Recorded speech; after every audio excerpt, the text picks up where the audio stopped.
Magandang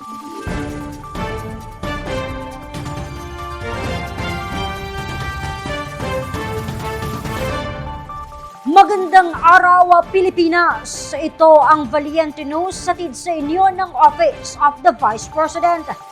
Nabigyan ng karagdagang puhunan sa ilalim ng magnegosyo taday ng OVP ang dating overseas Filipino worker na pinasok ang pagsasaka, maging ang isang tuwali weaver mula sa bayan ng Hingyon sa Ifugao. Ang kanilang pinasok na negosyo, alamin natin sa ulat na ito. 17 taon na nagtrabaho sa ibang bansa si Tatay Geraldo na mula sa bayan ng Hingyon, Cordillera Administrative Region. Ngunit taong 2018, bumalik siya sa Pilipinas at pinasok ang farming. Nung una, rice, yung native rice. Tapos lumipat ako dito sa katulad nito ng cucumber, pepper, tsaka tomatoes. Yan ang lagi pong tinatanim. Si Tatay Geraldo ay isa sa maraming Pilipino na inalalayan ng tanggapan ng pangalawang Pangulo sa pamamagitan ng magnegosyo taday. 15,000 pesos na karagdagang puhunan ang natanggap ni Tatay Geraldo na kanya namang ipinagbili ng seedlings at iba pang pangangailangan sa pagtatanim.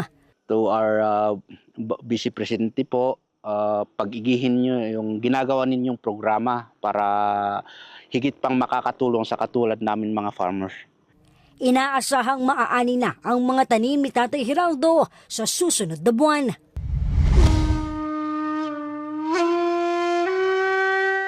Naging daan naman ng MTD upang patuloy na maituro ni Olivia sa mga kabataan ang kahalagahan ng paghahabi na nagbibigkis sa kanilang mayamang kultura bilang katutubong tuwali.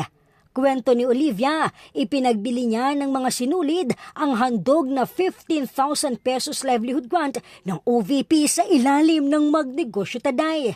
Ang mga sinulid ay kanyang ginamit sa paggawa ng kanilang tradisyonal na kasuotan na kanya namang binibenta sa merkado. Kahit mag-aaral sila, at least alam nilang maghabi ng mga gamit para hindi malimutan ang kultura. Gumagawa ako, ibebenta ko doon ibebenta ko doon sa store na tambakan ng mga nahahabi. Tapos pag may gotad, pwede kaming mag-display doon kasi may bumibili din ng mga inabor. Narito naman ang mensahe ni Olivia para kay Vice President Inday Sara Duterte. Ma'am Sara, thank you so much sa livelihood namin na binigay nyo, lalo sa 15,000. Thank you so much para natulungan nyo kami.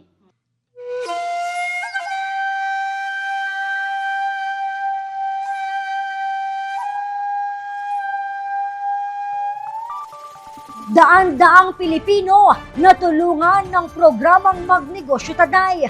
Kung saan na nakarating ang programa sa isla ng Luzon, alamin sa susunod na episode.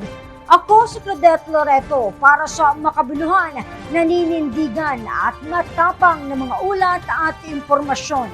Maraming salamat.